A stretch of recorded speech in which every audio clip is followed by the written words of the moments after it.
Recording by Colleen McMahon. The Sixth Tree by Edith Lichty Stewart.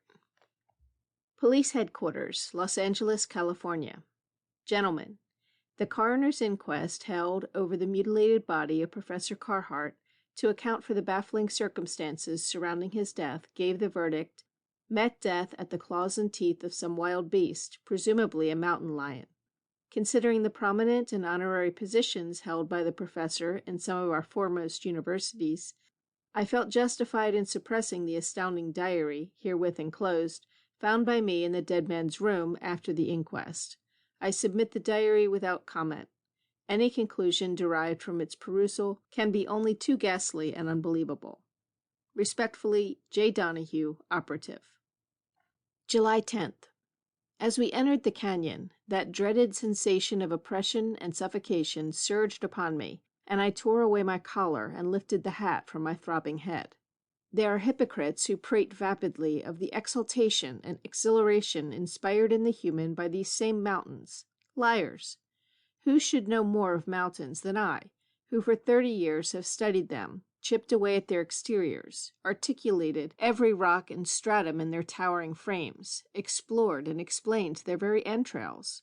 Why, I have even proved to myself that they possess a soul, or souls, personality, malignant human emotions. God, what I have suffered!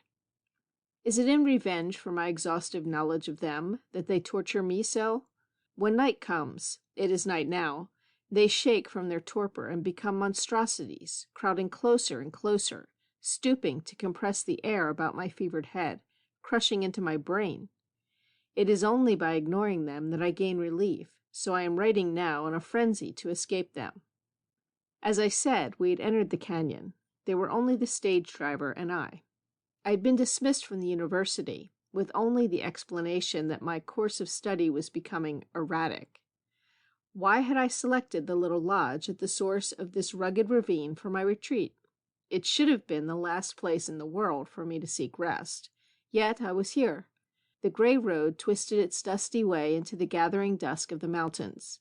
The stage driver essayed a few conversational stupidities, but I soon silenced his chatter. He looked at me askance and whipped up the horses. The trail turned abruptly. The door behind was closed. Mountains reared about me on either side, and a feeling of panic assailed me. I was indeed in the enemy's territory. An hour passed in silence. Suddenly a bend in the road interrupted the monotony of the scene. With what emotions I beheld a cabin, an adobe cabin, crouched back from the road against the hill. 6 gaunt trees, that might once have been willows, stood in a ghostly row before it. Its windows, glassless and shadeless like the lidless eyes of a skull, leered and peered down at us. A glance had seared it on my mind, and then we had passed it. What place was that? The driver lashed his horses to greater speed. A good place to keep away from after dark. I waited impatiently for him to volunteer further information, but the fool was evidently sulky.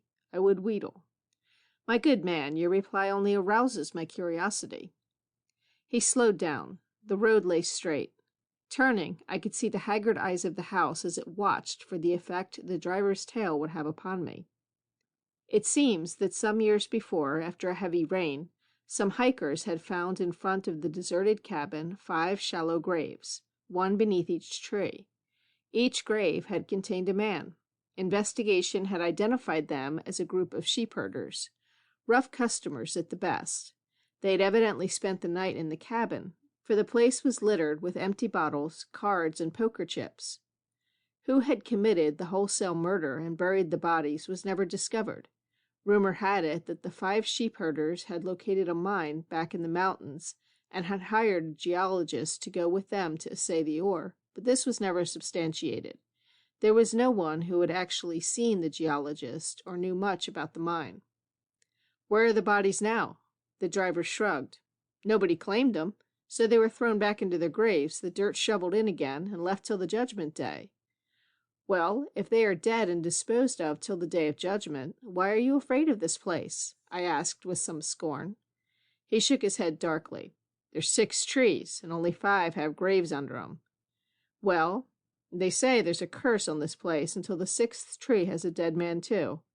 Bah, I cried, nursery tales. But I must have spoken strangely, for his long whip curled out over the horses' heads, and we swung around the last bend. No longer was the cabin visible, but I knew I would return. It must have been midnight as I approached the cabin, a midnight that held its breath and waited for something. A hush of expectancy had stilled every sound of the night. I stepped over the graves, 1, 2, 3, 4, 5. There was no wind, and yet I am sure I heard a rustle, or better, the faint creaking in the naked branches of the sixth tree as I passed beneath it. Suddenly I halted. My heart swelled and burst into a volley of stifled beatings. There could be no illusion. A wan, lurid glow slowly grew from the surrounding darkness. There was a light within the cabin. Someone was there. I lashed my cowering senses to action and noiselessly approached the window. Staggering, I clutched the window ledge for support. The uneven light from a guttering candle secured in an empty bottle disclosed what I had, God help me, expected to see.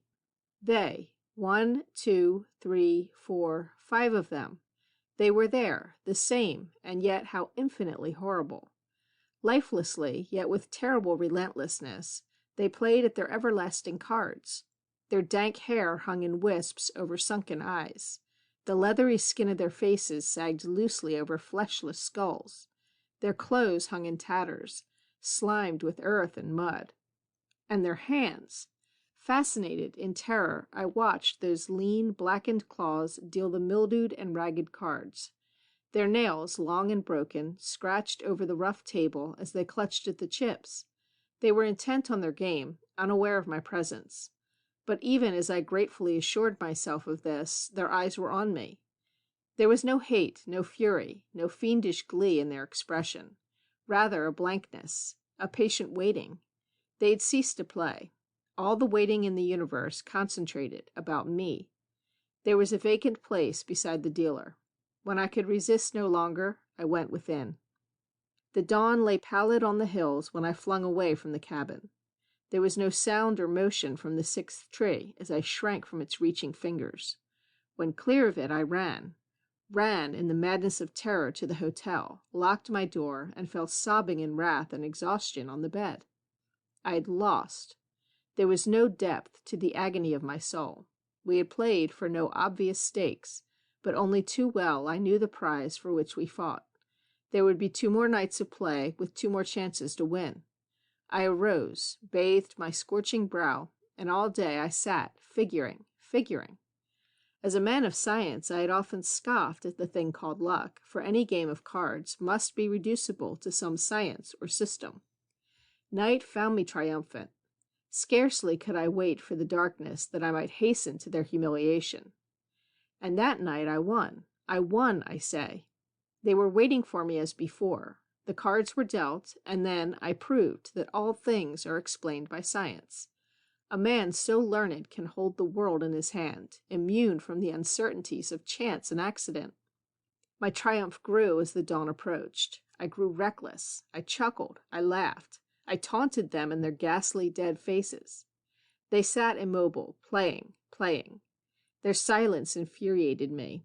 I tried to sting them to retort, but my words found answer only in the angry mutterings of the echo from the hollow room. When, as before, the candle choked and expired like a dying man, and their wasted forms faded into the shadows of the cabin, I hurled the cards after them and went stumbling and laughing into the morning, drunk with my triumph. As I passed beneath the cursed tree, it dared to trail clinging, warmthless fingers across my cheek. I jerked away in loathing and derision. I still can feel the iciness of its touch. They have asked me, these curious, ignorant fools here, where I spend the nights. They talk and whisper about me in little groups that grow silent and disperse when I approach. Well, tonight is the last night, and then I shall be free and far away. If I had not been a man of science and evolved a system, then I might have known defeat, and these gaping fools might have something to fill their empty brains and furnish them with silly chatter. They would find my mutilated body, clawed as though by a mountain lion, flung into a shallow grave beneath the sixth tree.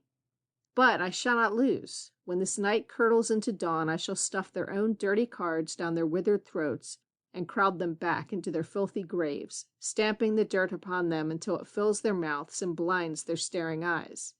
And the tree? I shall leave it to wring its bony hands forever in impotent chagrin. But why am I lingering here? It is time for the game to begin, and they are waiting. End of The Sixth Tree by Edith Lichty Stewart.